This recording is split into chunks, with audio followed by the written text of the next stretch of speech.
This Family Life News podcast is made possible by the support of listeners like you. Next on the 5 o'clock report. Some say he was the most powerful vice president in our history. We are seeing hiring tick back up. Recorded a wind gust of 252 miles per hour. There's a real chance in 15 years there'll be more non-denominationalists in America than there will be Roman Catholics. Now, let's go to the newsroom. Good afternoon and welcome to the broadcast. I'm Family Life News anchor Sarah Harnish. America laid to rest a former vice president today. And praise will lead me. Dick Cheney, a consummate Washington insider for 4 decades, was remembered as a shrewd and steady tactician. Fox's Harris Faulkner. Some say he was the most powerful vice president in our history. Cheney's former Deputy Defense Secretary, Paul Wolfowitz, said, quote, "He kept us safe after 9/11. He was focused on preventing another attack. And if you haven't noticed, there hasn't been one." Former President George W. Bush delivered the eulogy at Washington's National Cathedral. We are grateful for his good life. We honor his service. And we pray that somewhere up the trail, we will meet him again. Cheney died November 3rd of complications from pneumonia at the age of 84. Employers across the country added 119,000 jobs in September, the first official job tally since the government shutdown ended. Business analyst Kelly O'Grady. This is good news. We are seeing hiring tick back up. However, September is dated, right? We're not getting that October jobs report. We know anecdotally we have seen a lot of major companies start to lay people off towards the end of the year. It's not sweeping, but I think the Fed is a little bit between a rock and a hard place because this is the only jobs report that they're going to get before they make a decision in December. The National Transportation Safety Board has released a preliminary report on the fiery UPS plane crash in Louisville, Kentucky. 14 people were killed. CBS's Stacey Lynn. Images show a mount that keeps the engine attached to the plane separated from the wing just moments after takeoff, igniting a fireball. The report reveals that there were some cracks on the mount, and investigators found the pylon also had areas of overstress failure. It still doesn't reveal the exact cause of the crash, which could take as long as a year to determine. New York City Mayor-elect Zohran Mamdani has a meeting tomorrow at the White House with President Trump. Scott Pringle reporting. Trump has bashed Mamdani numerous times during Mamdani's campaign, threatening to withhold federal aid to New York if he won and calling him a communist. Mamdani has repeatedly taken jabs at Trump. I want to just speak plainly to the president about what it means to actually stand up for New Yorkers and the way in which New Yorkers are struggling to afford this city. And frankly, cost of living is something that I heard time and time again from New Yorkers about why they voted for Donald Trump. Mamdani has previously said a relationship with the White House is critical to the city's success. Trump recently said, "We do want to see everything work out well for New York." 2 Oregon teachers who were fired for criticizing their school district's transgender policy have reached a $650,000 settlement with their former employer. Alliance Defending Freedom represented Rachel Sager and Katie Meddert against the Grants Pass School District in the wrongful termination case following their 2021 firing. The clash with administrators began after the pair started a grassroots organization called I Resolve to propose gender identification policies that respected the rights of students, parents, and teachers, including not forcing teachers to use gender pronouns that clashed with biological reality. Sager tells ADF it's about doing what's right. Katie and I are also both Christians. The same beliefs that guide us to love and respect every one of our students and their parents also inform us about the nature of human biology and truth itself. This should never have happened to us, and we don't want it to happen to anyone else. The settlement required the school district to provide positive letters of recommendation for both teachers, revise their policy to comply with the First Amendment, and remove all negative references from the teacher's personal files. Hurricane Melissa, which nailed Jamaica, apparently broke a record. Some new tallies in. CBS's Michael Wallace. One of the weather instruments, a NOAA Hurricane Hunter airplane, dropped into the storm last month before it made landfall in the Caribbean, recorded a wind gust of 252 miles per hour. That broke the record of 248 miles per hour set by Typhoon Maggie over the western Pacific Ocean in 2010. Melissa made landfall in Jamaica as a major Category 5 hurricane and killed dozens of people, mostly in Jamaica and Haiti. Still to come on the 5 o'clock report, games of skill before a court in Pennsylvania, delays at the DMV, and flying cars could be coming to a Pennsylvania city near you. Those stories after weather. I'm Kevin Williams, and here is your Family Life regional weather forecast. It will be a chilly night tonight. The skies will turn cloudy where they have not yet done so. Low temperatures, upper 20s and 30s. Tomorrow, cloudy skies with a couple of later day nighttime showers. Relatively milder. High temps, mid-40s to mid-50s. Chillier Saturday, clouds, maybe morning flurry, then some sun. High temps in the low to mid-40s. It'll be cool and dry Sunday, maybe a bit of rain Sunday night. All right, Kevin, thank you. Checking the stories, making news where you live across New York and Pennsylvania. Pennsylvania's Supreme Court is hearing arguments today on the legality of what are commonly called games of skill. Governor Josh Shapiro has called for a 52% tax in unregulated skill machines, saying they're cutting into state lottery proceeds. State Representative Jim Rigby tells WJAC organizations that have those games say they're necessary and beneficial to others. Whether they have 2 or 3 machines or 10, they'll tell you that they help keep their doors open. And also skills gives a lot back to the communities too. Everybody thinks it's just a money grab and everybody's getting rich off them, but they do give a lot back to the communities. They give a lot to the veterans organizations. They've given to the police and fire departments. Skills games are ones where, in theory, the person playing can win every time versus traditional gambling machines, which rely on chance and algorithms and are regulated and taxed by the state. New Yorkers who need to visit a Department of Motor Vehicles office anytime soon had best check first to make sure it's open.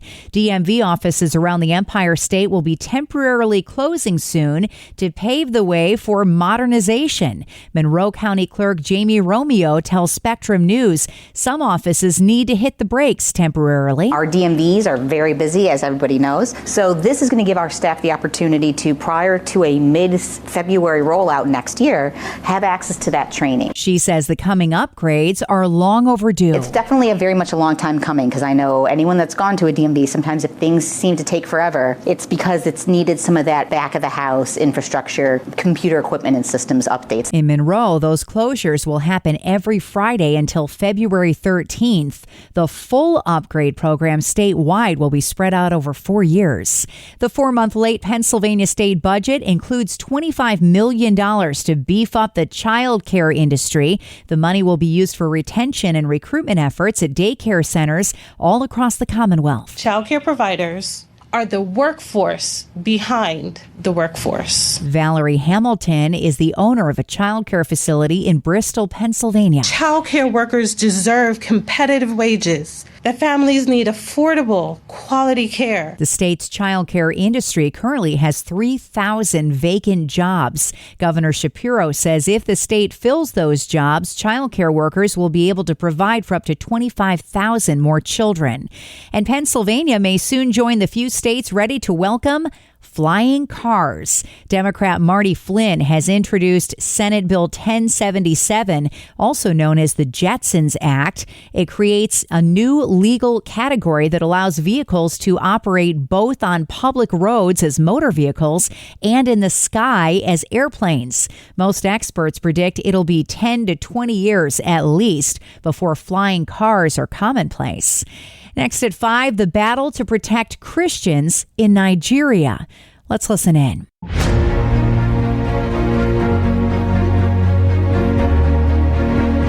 This is Faith Under Fire. We take you straight to the voices on the front lines of religious battlegrounds. I'm news anchor Sarah Harnish, and with me today, Voice of the Martyrs Vice President, Todd Nettleton. We're talking Nigeria. 50,000 Christians have been killed at the hands of Muslim extremists in the African nation of Nigeria since 2009.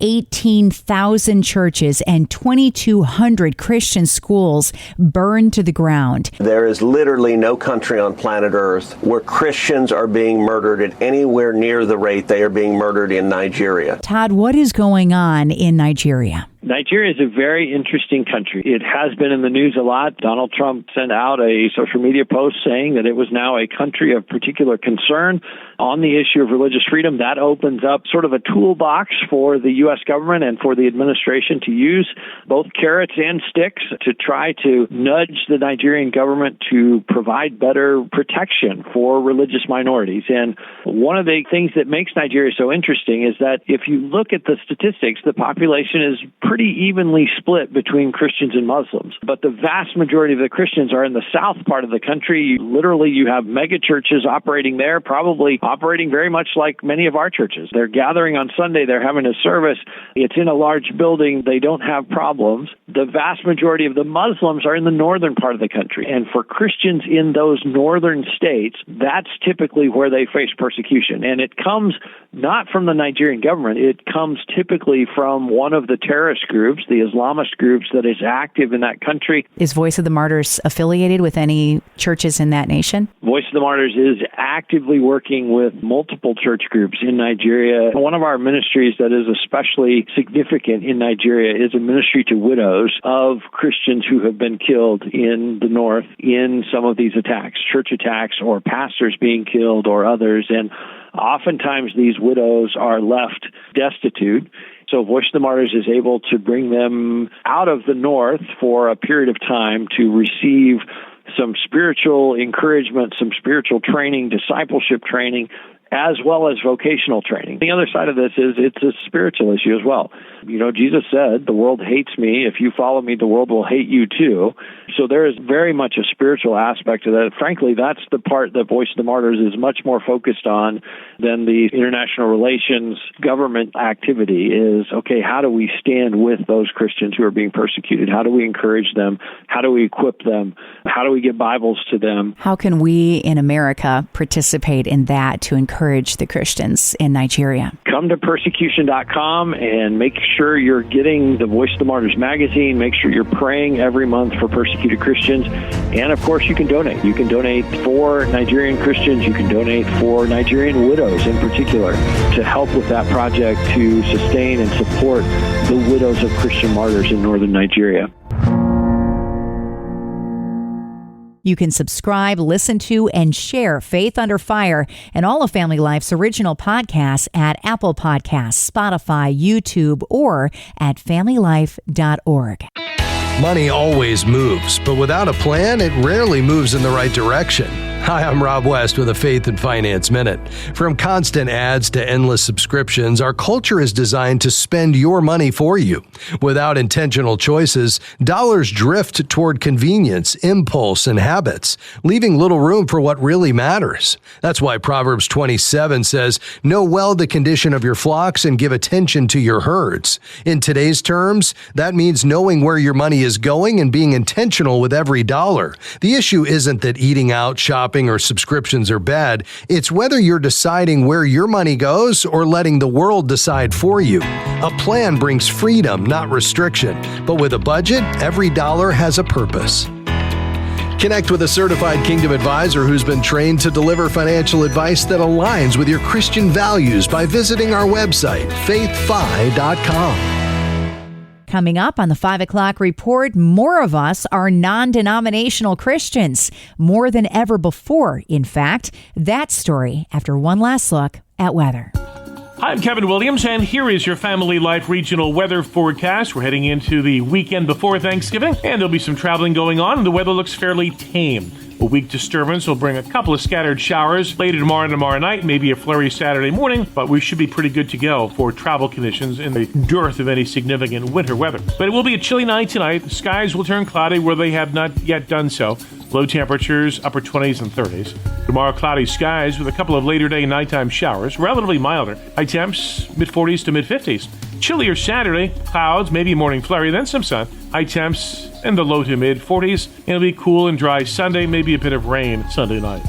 Thank you, Kevin. Finally, at 5, more Americans than ever before are attending non-denominational churches. Experts say it's a major shift in U.S. Christianity. They really talk about a personal relationship with Jesus Christ. Many of them preach a conservative gospel on things like abortion, same-sex marriage, but they don't lead with those things. Washington University professor Ryan Burge on the rise of non-denominational churches. There's a real chance in 15 years there'll be more non-denominationals in America than there will be Roman Catholics. It might be the largest religious tradition in America. A half century ago, fewer than 3% of Americans identified as non-denominational.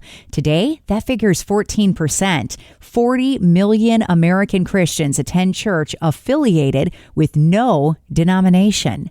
And that's the world that we live in for Thursday, the 20th of November. I'm Sarah Harnish, and this is the 5 o'clock report on Family Life. Thank you for listening to this Family Life News podcast. If you've been encouraged by what you've heard, please share it with others and click the subscribe button to automatically receive future episodes. Family Life is a listener-supported ministry. Podcasts like this are made possible by your financial partnership. Find out more at familylife.org.